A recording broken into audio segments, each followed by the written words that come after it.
Call upon the author of the bill from Washington, Representative Fenton, to explain her bill. Thank you, Mr. Speaker and members. And House File 3660 is about accountability and transparency and putting guardrails in place as related to the 3M settlement for the groundwater pollution of the PFCs in the East Metro. I do have an author's amendment as the result of working with our MPCA and DNR and the other stakeholders to get the bill to where everybody's in agreement. So I'd like to offer that amendment. There are amendments to the desk. The clerk will report the amendment. Fenton moves to amend House Bill number 3660. The second engrossment as follows. The amendment is coded A3. Call upon the author of the amendment from Washington, Representative Fenton. Thank you, Mr. Speaker and members. And this amendment that is coming forward has been the work of several months here in the last months, engaging the stakeholders and the local leaders, the state agencies and the legislators from our community to make sure when we do this, we do it right. First of all, I do want to thank Representative Franke, Representative Juergens, Representative Lomer, Representative Ward, and Representative Fisher for being co-sponsors of this bill. What the amendment does, we're putting critical safeguards around the funding to ensure that the state agencies are engaging our communities about their priorities and protecting our drinking water as well as other critical water quality needs in the area of the East Metro. So with that, I will just walk through a few of the things. First of all, we do establish the water quality and sustainability account, and that money is put into a fund. It also allows the MPCA or the DNR to invest the money through the State Board of Investment. One thing to note are some reporting measures put forth in Subdivision 4. By April 1st of 2019, implementation plan needs to be put forth detailing how the commissioners determine how the priorities in the settlement are met and how the spending will move from the first priority to the second, and the first and second priority onto the third. As well as evaluate and determine what projects receive funding. In addition, by March 1st and November 1st each year, a biannual report to the chairs and the ranking minority members of the Legislative Policy and Finance Committees with jurisdiction over the environment and the natural resources on expenditures from the Water Quality and Sustainability Account during the previous 6 months, and then by November 1st of each year, the report is given to the legislature on expenditures from the Water Quality and Sustainability Account during the previous fiscal year. And a spending plan is put forth anticipated in expenditures from the account during the current fiscal year. So again, I want to thank all the stakeholders for working together to get to an agreement to make sure we have accountability, transparency, and guardrails put in place regarding the 3M settlement fund. There is an amendment to the amendment at the desk. The clerk will report the amendment to the amendment. Juergens moves to amend the Fenton amendment to House File number 3660, the second engrossment. The amendment to the amendment is coded A7. Call upon the author of the amendment to the amendment from Washington, Representative Juergens. Thank you, Mr. Speaker, and thank you, Representative Fenton, for your hard work on this bill and bringing it forth today. What my amendment does is has to do with the testing of well waters in the affected area. The language that we had initially in the standalone bill had some problems to it and would have likely caused some unintended consequences. So in working with the MPCA, we have changed the bill significantly, and what this amendment to the amendment would require is that the MPCA create a website so that people that live in the affected area can put their address in and they could see what some of the affected or the test results of wells in their area are, so that they know if they're at a higher risk of having affected wells or not. It also provides through that website for the same landowner or homeowner to request from the MPCA to get their well tested. But and also there's reporting that would be required by the MPCA twice per year. Thank you, Mr. Speaker. Member from Washington, Representative Fenton. Thank you, Mr. Speaker and members. And I want to thank Representative Jurgens for bringing this to me. We did have work with the MPCA Friday morning on this. They helped with this language, and we're in agreement that this is a good fit for the language to go. So this is a friendly amendment. I urge a yes vote from everyone. Thank you. Discussion. Seeing no discussion. Member from Wabasha, Representative Drazkowski. Thank you, Mr. Speaker, and thank you, Representative Fenton, for bringing this bill. And I think this bill has been talked about throughout the session a great deal. And members, what Representative Fenton is bringing forward here and the other members that have talked about it is very important, that we make certain that we fulfill our fiduciary responsibility to look after the funds of the state of Minnesota and make certain in this case that the funds are spent in the spirit with which they were intended to be spent. And that is our responsibility. For that, Representative Fenton, thank you for bringing the bill. I want to point something out, though, members. This bill came through the process, and again, we're talking about a net of about $720 million, as I understand it. The bill came through the process, and Representative Fenton had in the bill limits on administrative costs and research costs. And she had those limits set at 10% for each, which I was rather critical of in committee, realizing that in other areas of state government, we limit those to 2% or 3%. Often are numbers that I see and do remember happen. And so I was hopeful that this bill would come through with even tighter administrative fee limitations in them, and there's also a limitation originally on the spending for research, which ostensibly, as we look at this, the research may be conducted many times by government, and so it may be money spent by state or local government. But we see this bill coming through, and the proponents of this bill unfortunately had to yield on that provision, and had to yield in order for state government and city governments to collectively support this bill through the process in order to make certain that we at least got the fundamental part of the bill carried out and enacted into law. So I want the people of Minnesota to know we got $720 million here. And your state government, maybe with some city governments, but especially your state government and the MPCA is making certain that in this bill as it goes forward, there's no limitations placed on their ability to spend that money on administrative costs to build their bureaucracy. And members, that's what we have, is state government looking out for its interests and saying, representatives, members of the legislature, if you don't take that out of here, take those limits of our ability to spend that money out of this bill, we are going to hold that bill up and you're not going to be able to put it into law. That's what this bureaucracy is doing in this process. And I've received assurances from Representative Fenton and others.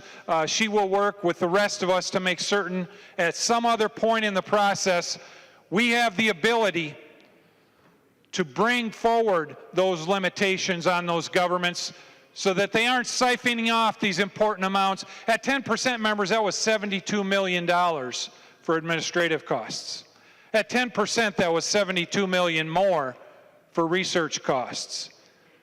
And that limitation should have been less than that, but the state government, in looking out for its bureaucracy and its ability to grow, demanded that those limitations be lifted so that it had free access as it goes forward and administers these funds. So members, I'm going to support this bill today with reluctance because it is going to accomplish the fundamental thing that needs to be accomplished. But I want the people of Minnesota to know and be listening about what this bureaucracy, as it swims around in the swamp, is looking for, not only at this place, but in legacy money and elsewhere. Members, we have a great deal of work to do as we look forward. But I thank you for your indulgence. And Mr. Speaker, with that, thank you. Members, we're on the A7 amendment to the amendment. Representative Jurgens, to your amendment to the amendment.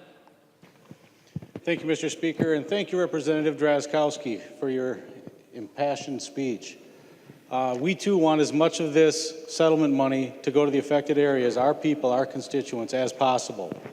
And it is true that we wanted to make sure that we could get something passed this year, something that we hope that the governor will sign.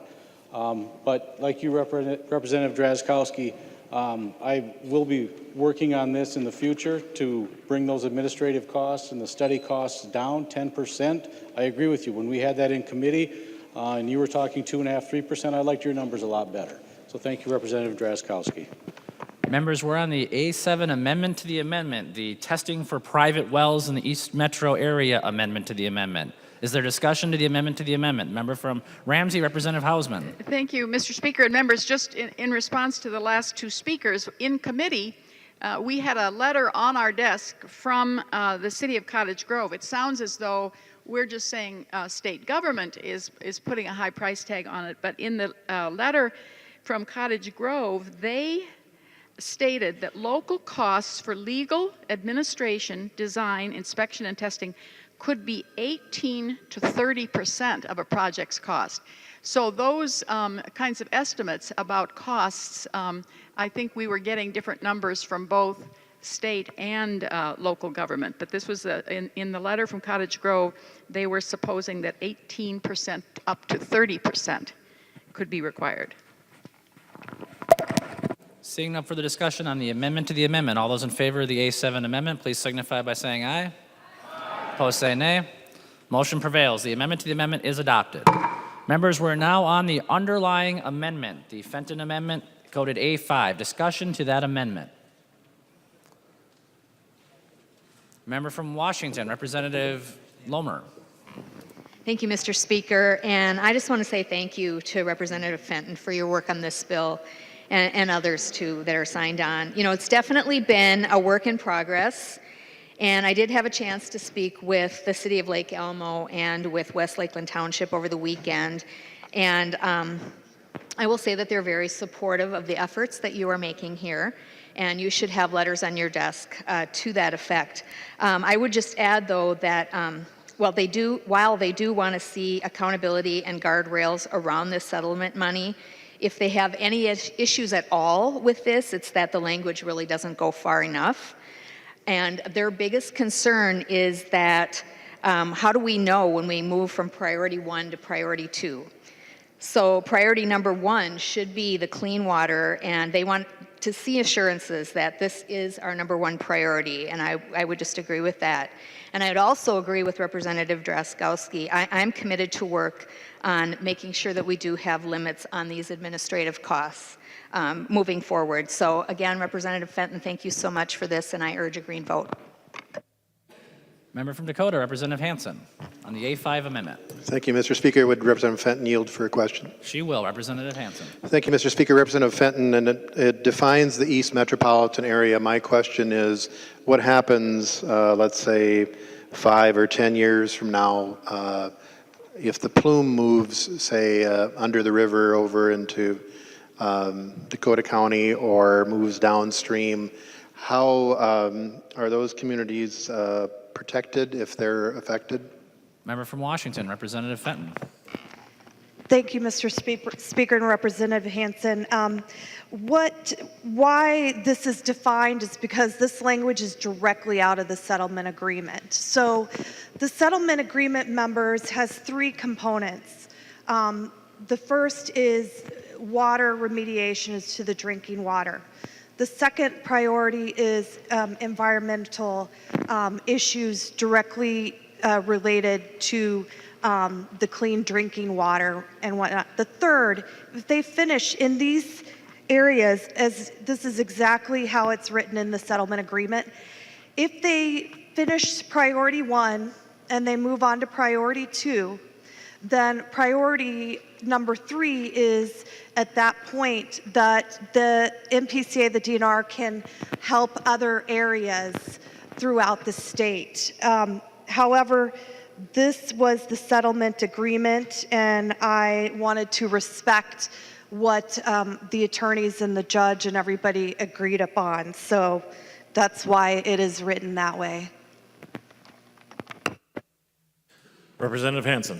Thank you, Mr. Speaker, and thank you, Representative Fenton. I'm glad for that description of the agreement because I think it shows the challenges. Even within a few weeks after the agreement was settled, we had the fish advisory for areas outside of the affected area. And I anticipate or I predict, don't have the evidence yet, but I'm expecting we're probably going to, over the years, see more places where PFOAs, PFOSs, or other contaminants show up surprising. And so the settlement should have been larger, should have gone to court, should have been debated, should have been settled, and I think it would have been settled larger than what it is. I think we are not done with this. Maybe we are in this legislature, but years from now, we're going to find out that this is an ongoing issue. Things that we didn't anticipate are going to be there, and look back at what happened. We can't affect that now. I understand what you're doing here and support it, but the bigger issue is what's going to happen here outside of these boundaries, what's going to happen when we find more fish that are contaminated outside of the area, what happens with wells, because it's likely to happen. Representative Fenton. Thank you, Mr. Speaker, and Representative Hansen, you're absolutely right. It's not big enough. It was $850, and because of contingency lawyer fees, it's $725. But one of the most important things why I did want to put this and list these cities in statute is the question's been asked that nobody can answer. How do you know when you are done? How do you know when you can move on? And for that reason, I want to make sure that the cities of priority, as they are listed in the settlement, that people understand where that where the first and second priorities are. It doesn't mean they can't go on to the third, but we really need to ask, how do you know when you are done and can move on? The member from Hennepin, Representative Hillstrom. Thank you, Mr. Speaker and members. Representative Fenton, thank you for moving this proposal closer to the settlement agreement and moving it in a way that is hopefully not going to interfere or negate much of what was done in the courtroom.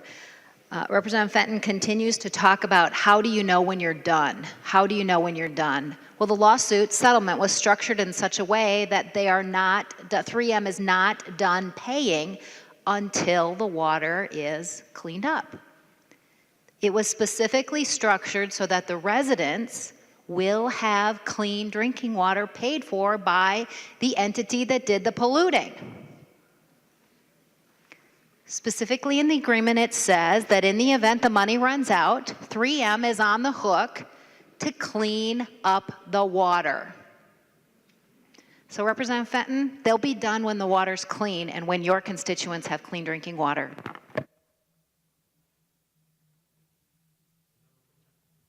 The member from Hennepin, Representative Hertaus. Thank you, Mr. Speaker, and thank you, Representative Hillstrom, for pointing that out, because that is an important component of this settlement regarding the pollution that did occur. But members, oftentimes with the deep pockets of government and 7 years of litigation and hundreds of millions of dollars that have been spent on this, companies get tired of the shakedown that occurs with an endless pocket of government. And oftentimes the private sector realizes that a bad settlement is better than a good trial, or at least a bad settlement is better than the certainty of what might be a trial. So I don't say that in defense of 3M or the pollution that has occurred. That's not my point. It was the right thing to do. It was a sensible thing to do. And with regard to the comments you made, I couldn't agree more. They will be there. They've promised to be there to clean this up. But speaking to one of the points that Representative Drazkowski had made, I just wanted to add that with respect to the settlement that has occurred, the idea of the percentages to be retained by the bureaucrats in terms of going after certain research or whatever, ostensibly you would believe that after 7 years of litigation and the millions of dollars that have been spent, in order to arrive at some settlement, that there must be in that settlement a conclusion of what is necessary to be done. So I believe that a lot of the work has been done in terms of what's going to be done for the mitigation of this issue. And so we need to be careful a little bit when we talk about percentages, because, you know, if you've got a road intersection improvement project where the bureaucracy, the design, the engineering, the research, whatever, is a percent of a small number, that's fine. You know, that maybe covers the administrative costs. But when you start talking settlements in the hundreds of millions of dollars and you start talking 10% of that, in addition to the research part of it, you now find that the bureaucracy is chewing up so much money and wasting money that I believe much of the research and the study has been done to prove what needs to be done in terms of arriving at that settlement. So thank you, Representative Fenton. To all the legislators who represent this district, I hope you will continue to lobby hard for making sure that the efficiencies of this settlement are truly directed at fixing the problem and not paying for people to study yet more what has already been determined to be the problem. Thank you. The member from Washington, Representative Frankie. Thank you, Mr. Speaker. Members, I just want to stand and answer a couple of questions and also say thank you to Representative Fenton, Representative Jurgens, and everybody who signed on to this legislation for our area. I did want to respond to a little bit of what Representative Hillstrom was saying. She is correct. And there is the 2007 consent agreement that is going to continue to pay for clean drinking water in our area. So we do need to be careful when we say done is done. And what I think what we're trying to say when we say done is done in our area is to say that it's never going to be done. We don't know the aspects of how this is going to impact us moving forward, how long it's going to be there, how the plume is going to move. It's already proven, the MPCA scientists have already done their modeling from years ago, and they've already come back and said, this substance, it does what it's designed to do. It is a slippery substance. Nothing sticks to it. And it did not move in the appropriate manner that our computer modeling told us it was going to move. So they are all out of whack from what they thought was going on. So I think we need to find that balance of, you know, making sure we're getting what we need in our area and making sure we're doing what's right to get the job done. In response to Representative Hanson's question, Representative Hanson, if you would look to line 1.6, where it defines East Metropolitan Area, it also says includes but is not limited to. So that is one of the concerns that I had, you know, due to the fact that we share South St. Paul. So it does allow for this area to grow once they find the PFCs in other areas. And I think our definition was just listing the cities in the first priority that are affected right now. But it does not hamstring the agency should they find that plume growing or not following the manner in which they thought it would once again, as happened before. So I have received no opposition to this legislation from any of my cities. And especially as it's written now. I agree we should have, you know, I would have liked to have seen some more parameters put into it, but I think one of the best pieces that we have in here is putting local control back in the hands of our cities, allowing them to have a little bit more say at the end of the day about what goes on. And then so I guess at this point, I appreciate everybody from both sides of the aisle and their concern about our citizens and clean drinking water. Believe me, I appreciate it. I drink this water every day. So I would just appreciate your support on this. Thank you. The member from Anoka, Representative Bernardi. Thank you, Mr. Speaker. I'm rising to answer the question that Representative Fenton posed. I live in a community which its water was contaminated by the Army, and I believe some of the framework in which this was built on, they look back at the agreement with the Army. When it's done, you just really can't answer that question because we were cleaning up the chemical that was originally found, and then years later, guess what? A new chemical emerged, and according to the health department, it is a small amount, but it is of concern and needs to be addressed. So we had to create a whole new different system to address that need to get that out of our water. And frankly, when you're not using your own water, we're using Minneapolis's water right now, Mississippi River water, and it is different the water than I'm used to. It has lots of bubbles in it, which I wasn't used to.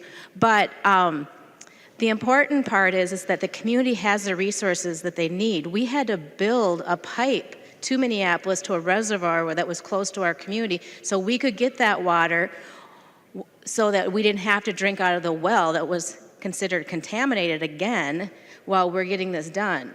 So I just don't want, you just really be careful what you're putting in this bill and hamstringing your cities or not getting the resources you need, because once you think you've got it licked, there could be something else that pops up. And bottom line, everybody in our state deserves clean drinking water. And in this bill, it's important that the animals and the habitat and the recreation and all those things are restored as well. So when you said when it's done, it's really scary because you have to keep monitoring it and keep testing it to make sure that your water stays clean and healthy for the people in your community.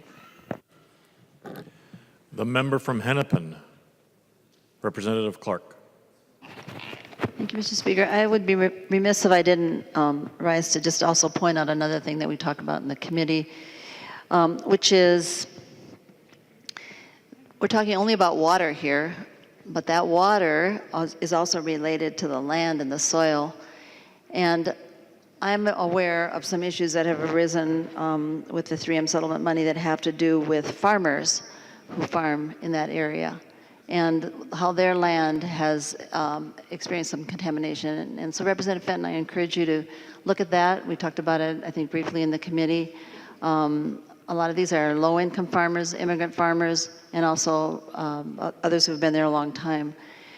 So when the discussion was coming up about research, I think it was probably about 2 or 3 weeks ago, there was an article in the Star Tribune about one of our scientists at the University of Minnesota who's come up with a way to help clean the underground water that's flowing, a kind of a sponge type of thing that can help clean that. And so I think the research is, it's not done either. There's a lot more to be done with that. And if you want to talk more about that, I'd be glad to share something. I had a conversation with him. I called him to ask him about it and where is that research at in its development. So I just wanted to make sure, again, to bring up here so that people know we're not just talking about water for drinking. We're talking about water as it affects our land, our soil, everything else. And I would appreciate, I won't be here next year to keep bringing that up, so I hope that you will carry it forward. Thank you. Further discussion to the A5 amendment as amended. Further discussion. Seeing none, all those in favor of the A5 amendment signify by saying aye. Aye. All opposed, no. The amendment is adopted.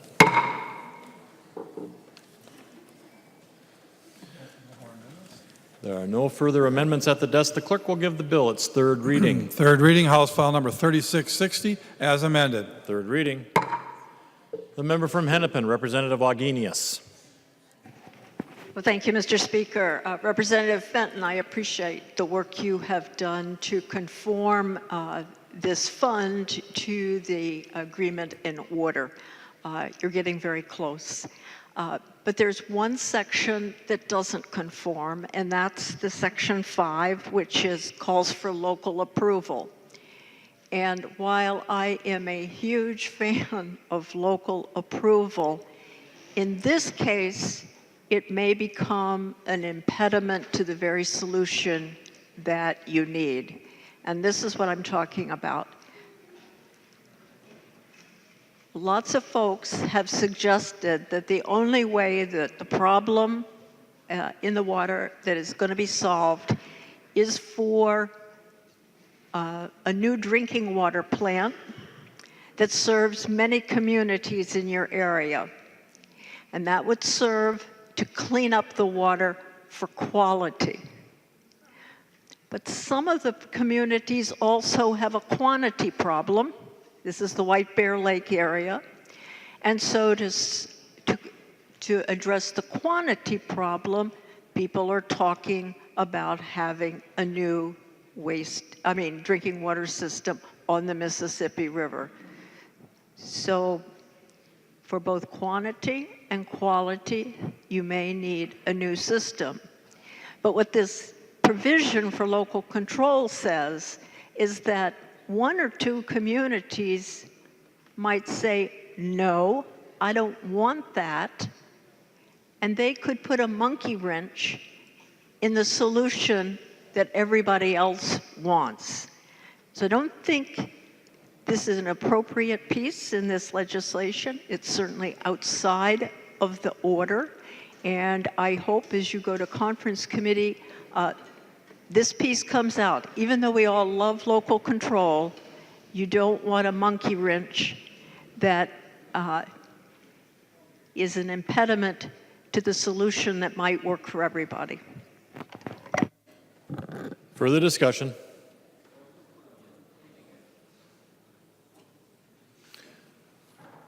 Final word, Representative Fenton.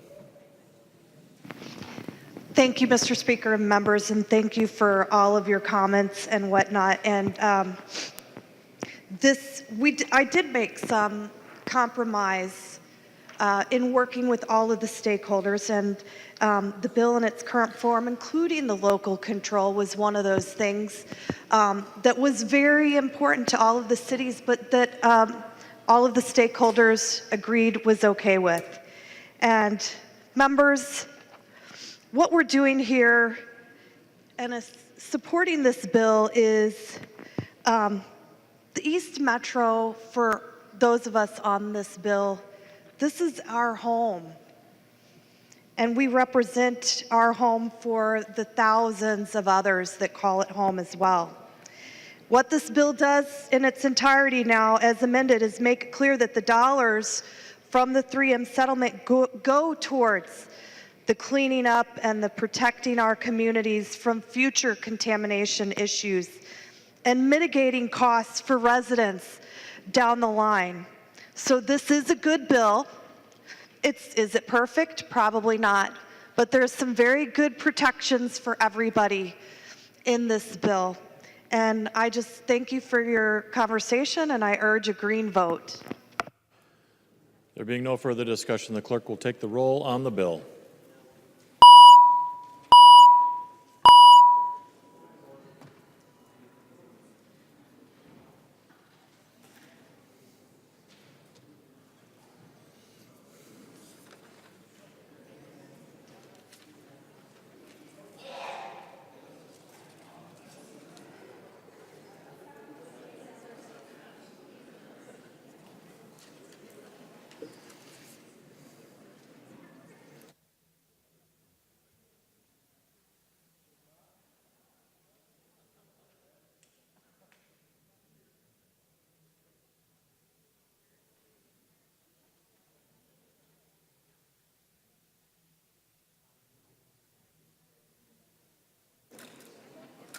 Clerk will close the roll.